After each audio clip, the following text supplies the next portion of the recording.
People with social anxiety in psychology typically only want to be around familiar people in any social setting. If they've arranged to meet a friend who brings along someone they don't know, they feel extremely uncomfortable. They fear strangers approaching them and even avoid eye contact with people handing out flyers. Because they don't talk much, others often perceive them as rude, cold, or arrogant, but in reality, they genuinely don't know what to say. Many believe the biggest problem with social anxiety is low self-esteem, but this is just the surface. The core issue isn't low self-esteem, but self-deprecation. Persistent self-deprecation leads to low self-esteem. The habit of self-deprecation often traces back to childhood. These individuals typically had critical parents who constantly pointed out their flaws and mistakes without mercy. In their parents' eyes, they had no strengths, and nothing they did was ever good enough.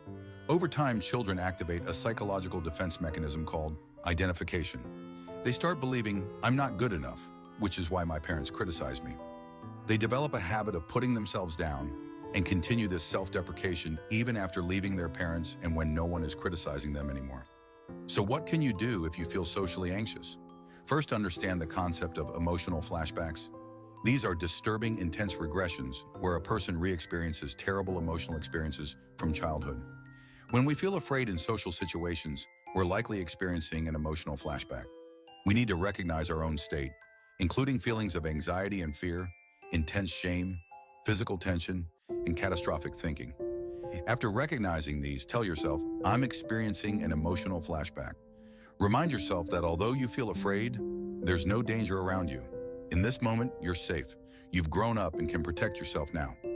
The next step is systematic desensitization training, also known as progressive exposure training, developed by a South African psychology master. The method is simple and consists of 2 steps. First, create a social fear inventory. List things that trigger your social anxiety from low to high intensity and quantify them with scores. The more detailed this list, the better. Second, follow the list from simple to difficult challenges, attempting new challenges weekly. For example, in the first week, try asking a stranger for directions. Practice repeatedly until it feels completely natural, like talking to a close friend. Then move on to the next level, continuously progressing as your social anxiety gradually diminishes. Sometimes social anxiety serves as armor for self-protection. We need to understand what we're really protecting by avoiding social interaction.